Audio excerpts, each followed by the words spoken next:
kakapasok lamang na balita na nadagdagan na yung mga pangalan ng mga akusado dyan sa ICC. Oo, tawan-tawa ako. Sabi ko nga, natatandaan ninyo, noong si Pangulong Duterte, ipinadala natin doon. Sabi nga natin, wala ngang kaso yan dito sa Pilipinas. Hindi nga nasunod yung hindi nasunod yung, alam mo yan, yung sistema. Hindi nasunod yung sistema and talagang nagalit ang taong bayan. Even the Supreme Court naglabas ng tawag dito ng memo tungkol sa extradition. Napakaganda kasi kung matatandaan nyo nung panahon ng hearing dyan sa Senado nung ipinadala si Pangulong Duterte, ang dahilan ni Boying Rimulya na pinaglihi sa impyerno, pinaglihi sa kumukulong asupre, yan si Boying, ang sinasabi niya, walang precedents, first time na na-encounter yung ganitong issue na yung Interpol merong arrest order, pero sabi nga hindi pa daw arrest order yun. Kumbaga ina-alert pa lang yung Interpol, pero naging proactive na tayo, pinadala na natin kaagad yung presidente doon. Taxpayers money ang ginamit. Eroplano ng Pilipinas yung ginamit, tapos mga otoridad sa Pilipinas yung ginamit. Ayan na nga si General Torre na nakakarma na. Na puro kayabangan na sumisi nga kahit na maraming tao. Putang ina, pakababoy ng tao na yan. Puta, unggoy siguro talaga yan. Si Torre siguro talaga pinag-ili sa unggoy. Walang utak But anyways, yun ang dinadahilan nila Boying Rimulya na wala tayong pagbabasihan dahil ito yung kauna-unahan Kaya nga, nagprotestang mga tao, naglabas ang Supreme Court ng pamantayan pagdating sa extradition. So ngayon, nadagdagan yung mga akusado at lahat, syempre, lahat kalaban ng gobyerno. Tingnan niyo kung kailan lumabas yung text messages patungkol sa corruption nitong Yusek Bersamin at saka nito ni Pangulong Marcos na nag-a-updatean sila kung patungkol sa perang ninanakaw nila sa kaban ng bayan. Di umano, biglang lumabas itong mga listahan na ito. Again, these very people, the same people na sinasabi ng ICC na may kasalanan, walang mga kaso dito sa Pilipinas yan. Oo, itong mga nag-aakusa ng mga ulol na ito, hindi yan nagsasampa ng kaso dito sa Pilipinas. Galit na galit tayo na tila mo yung soberanya natin ay kinukuha ng China, na parang feeling ng mga ulol na mga dilawan. Sinasakop tayo ng China. Ayaw nilang pumayag, kanila daw, atin daw yung West Philippine Sea, kung ano man yan. Oo, galit na galit sila sa China dahil ini-invade daw tayo, pero pumapayag naman tayo. Sabi nga nila, yung ating demokrasya, yung ating freedom of expression ay sinusuppress daw or hindi nire-respeto, ginagalang ng China. Yung China nga, gusto pa nating persona non grata. And the same people na nagsusulong niyaan yung mga dilawang tae, yung mga komunista, yung mga makabayan. Ayaw na ayaw nila sa China, pero wag ka. Isinuko nila yung soberanya ng Pilipinas sa ICC. Meron naman tayong working na gobyerno dito. Kanila na nga ang executive, kanila pa ang Congress, kanila pa ang... Kumbaga, kontrolado na nga nila lahat Bakit hindi sila dito nagsampa ng kaso? Bakit sa ibang bansa? So papamapayag sila na yung korte natin dito i-undermine ng korte ng ICC na hindi naman na tayo miyembro. Oo. Hindi na tayo miyembro ng mga yun, pero gusto pa rin nilang makialam dito sa atin at pinababayaan nitong mga makabayan yung mga terorista na nag-file ng mga kaso diyan sa Hague. Parang sinuko na yung soberanya natin sa ibang lahi. Tapos pag China ayaw nila, pag ICC okay sa kanila, double standards talaga tong mga dilawan. Kaya nga sabi ko sa inyo, si Leila de Lima, ilang beses na tumakbo, natalo bakit? Kaya nga nag-party list na lang yan kasi sa party list, putang ina niyan, madali nilang imanipula. No, napakadaling manipulate mga party list. Tingnan mo si Chel Jokno, ilang beses na rin tumakbo, durug, laging sa Inidoro dumidiretso. O anong ginawa para makapasok sa gobyerno? Kala mo wala nang ibang alam ng mga trabaho. Ayan, pumunta sa party list. Si Leila de Lima, ganun din, talunan na senador, nagpunta sa party list. O, ganyan nila tinatarantado ang bayang Pilipinas at tanim talaga yung mga salot na yan para maghirap ang bayang Pilipinas.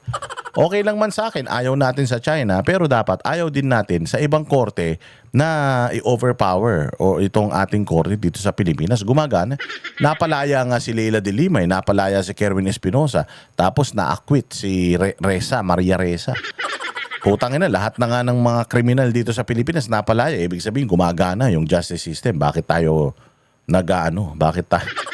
bakit tayo nandiyan? So another smokescreen na naman ito, itong ICC na ito. Panibagong ano na naman ito, pagtatakip doon sa bagong iskandalo. Mamaya pag-usapan natin yan. Pero tingnan muna natin itong balitang ito. Pasok. Isinapubliko na ng ICC ang listahan ng mga kasabwat umano ni dating Pangulong Rodrigo Duterte sa kasong Crimes Against Humanity. Kabilang dyan ang 2 senador. Narito ang express report ni Rainiel Pawit. Ronald Bato de la Rosa at Christopher Lawrence Bongo. Kabilang sila sa 7 pinangalan. Dito na lang muna sa dalawang ito. Si Bato de la Rosa, maaari. Si Bato de la Rosa, maaari na ma-involve siya dyan. Oo, kasi siya ang PNP chief during that time. So, pwede. Pero si Senator Bongo? Si Senator Bongo parang sa akin parang malabo si Senator Bongo Bakit? Kasi ano lang siya, special assistant to the president. Ang trabaho ni Senator Bongo is not to make decisions, not to kumbaga hindi para utusan yung PNP. Ang trabaho lang niya basically lahat ng errands ng presidente, lahat ng lakad ng presidente, schedule ng presidente, sino yung may mga gustong makipag-usap sa presidente, kung may mga kapapipirmahan yung mga secretaries ng gobyerno, doon sa mga ahensya ng gobyerno, pag may kailangan kay Pangulo, siya yung alter ego. Ibig sabihin, siya lang yung tumatanggap lahat. Mga requests, schedules, pati pagpatimpla ng kape, shampoo ni Pangulo pag ubos na. Chinelas na gagamitin niya, lahat yun ang nagpe-prepare si Bongo. So hindi ko maintindihan kasi si Bongo, una sa lahat, hindi naman siya miyembro ng PNP na nag-i-enforce noong utos ni Pangulo, and yung mga utos naman patungkol sa war on drugs, ang nagbigay naman ng utos talaga dyan, si Pangulong Duterte. So, and sabi nga ni Pangulong Duterte, I take full responsibility. Never si Bongo nag-utos sa polis na huntingin to, huntingin dyan. Hindi siya nakipag-meeting tungkol. Every time na may meeting, hindi nagsasalita yan kasi hindi trabaho ng special assistant nga. Special assistant to the president yan. Kung lahat na lang ng taga-gobyerno, i-ano natin dyan, ididiin sa ICC na yan, sa mga issue ng crime against humanity, sana pati si Leni Robredo kasama, part siya ng gobyerno na rin. But anyways, itong si Bongo, kahit sa meeting, cabinet meeting, hindi yan nagbibigay ng instruction. Usually, tinatanong lang yan, Bong, yung ganito, Bong, yung ganyan. Taga-abot lang, alalay nga lang papaanong, hindi naman siya binoto ng taong bayan para gumawa ng desisyon. Sa ngayon, yung ES, Executive Secretary ngayon, tsaka Special Assistant to the President ngayon, talagang alam mo na sila yung nag-uutos sa presidente dahil bugok yung presidente natin. Kumbaga sa itlog, walang pula, puro puti. Walang laman talaga. So ito si Senator Bongo, na dating Special Assistant to the President, hindi siya nagbibigay ng instructions, nagbibigay ng utos sa PM. So, papaano? Yung Department of Justice, wala rin. Walang authority ang Department of Justice na magbigay ng sila Aguirre na magbigay ng utos dito sa Calabato para yan. Para gawin yung kanilang mga operations. Hindi konektado ang Department of Justice sa PNP. DILG ang may hawak sa PNP. So malabo itong sila Danao, Wala namang mga reklamo sa kanila, wala namang mga idinimanda sa kanila dito. Bakit sinama sila doon? Alam mo na may nagbigay ng listahan doon. At yung nagbigay ng listahan doon, ang gusto talaga nilang mangyari, mawala ito si Bato, mawala ito si Bongo, para, kasi pwedeng makalaban nila itong mga ito sa 2028 eh. Si Senator Bongo, number 1 niya na senador. Alam mo, si Senator Robin na lang ang hindi nila kayang trabahuin dahil wala talaga silang makikita na connection ni Senator Robin sa kung anumang mga kataranta doon sa Pilipinas. Dahil kung meron, I'm pretty sure.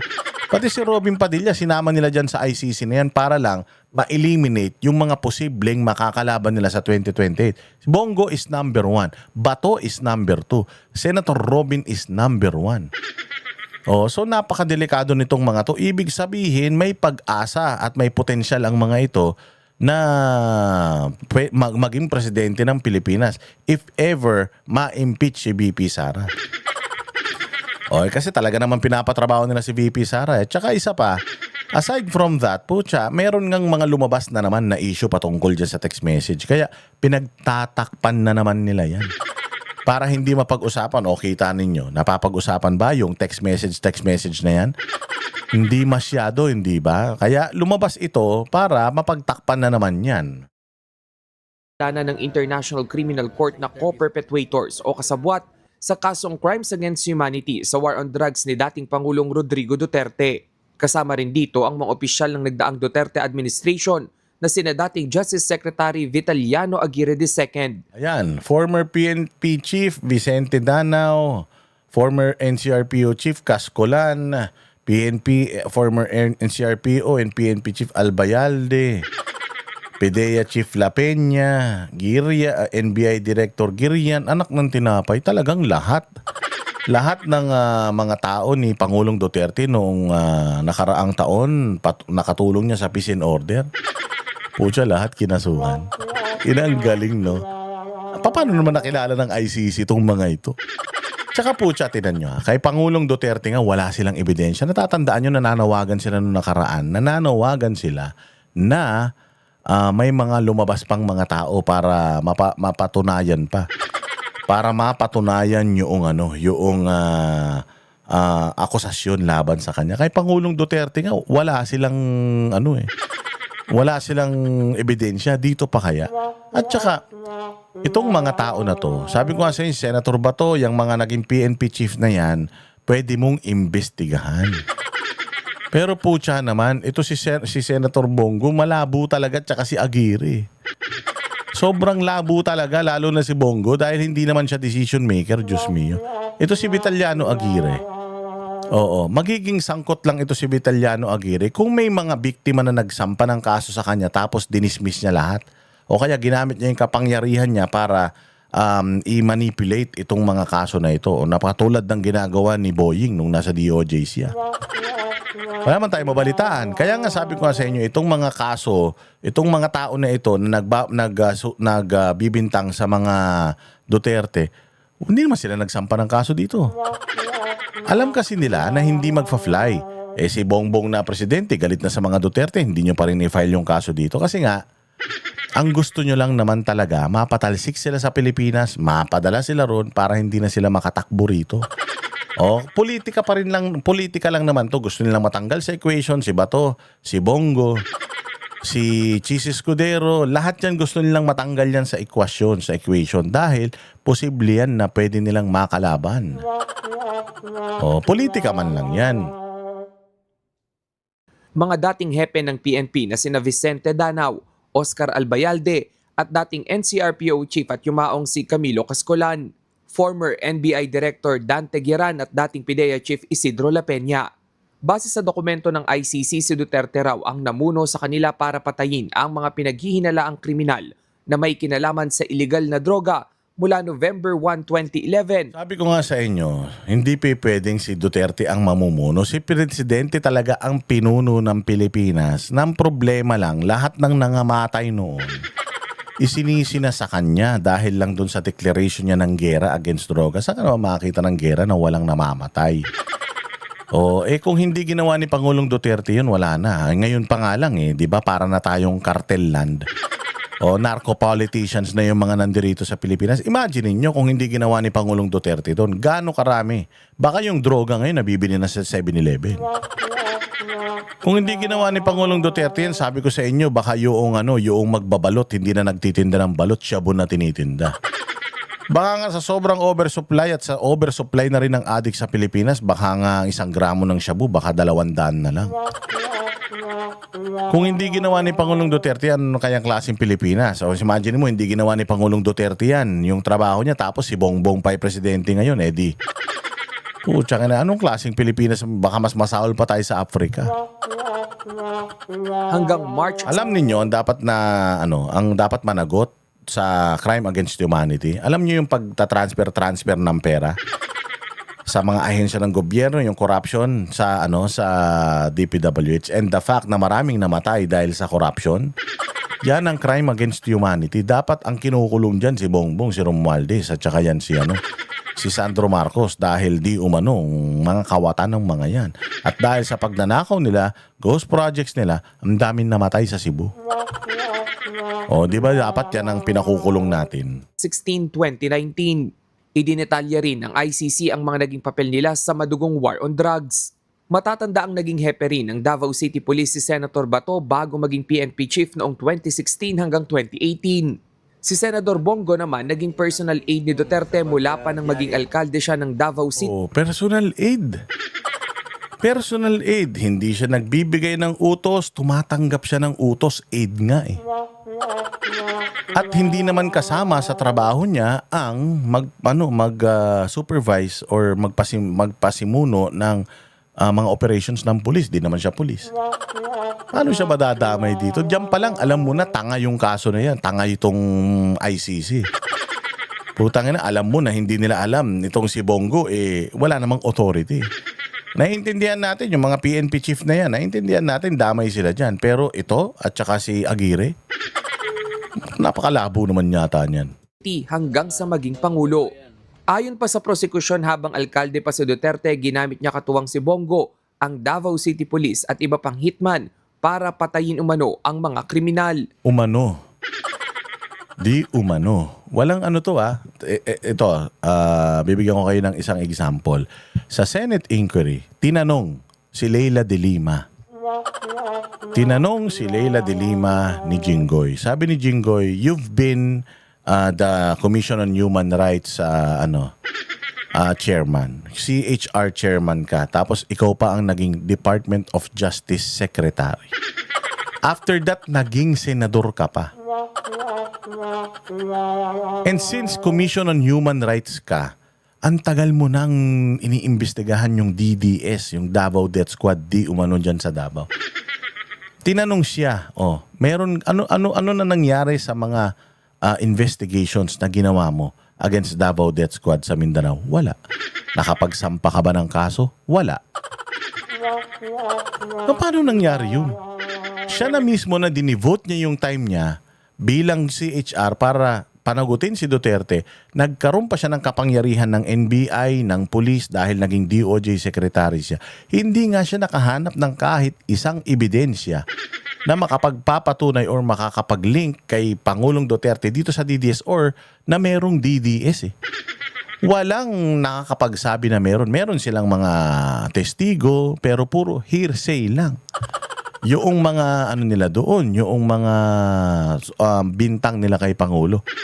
Si Leila de Lima na mismo walang nakita eh. Anong makikitang ebidensya ng ICC?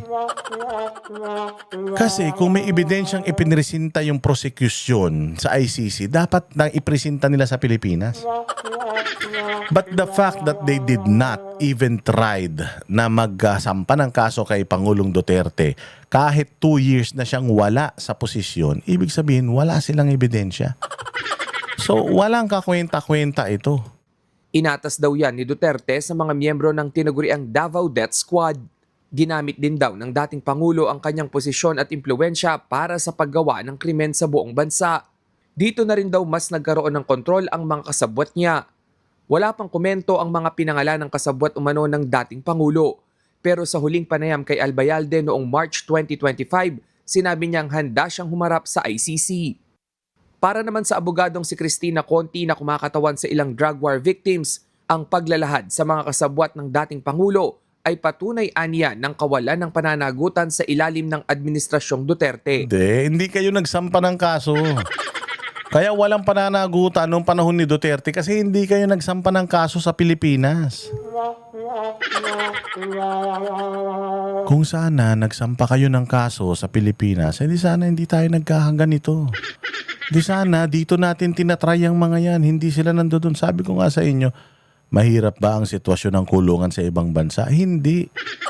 Kung ako lang kung talagang galit ako kay Pangulong Duterte at talagang gusto ko siyang managot sa krimen niya, kung talagang meron, I'd rather have him jailed here in the Philippines dahil yung mga kulungan natin dito, putang ina niya.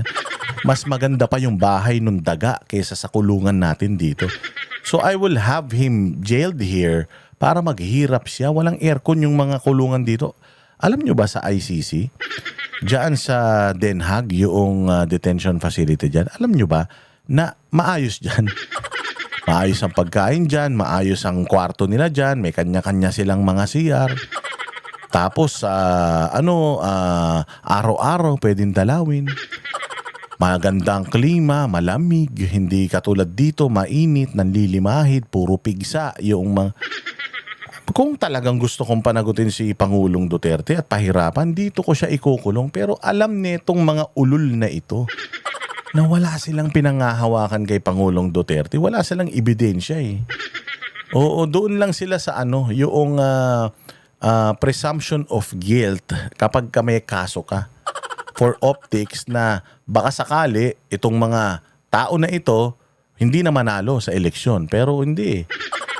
Gusto ng tao yung trabaho ng mga Duterte, nito ni Bato, nito ni Bongo eh. Gusto ng Pilipino yan eh. Putangin na hindi nyo mapipigilan yung Pilipinong iboto yung mga yan. Kaya nga number 1 and 2 yung mga yan eh, sa eleksyon nung nakaraan eh.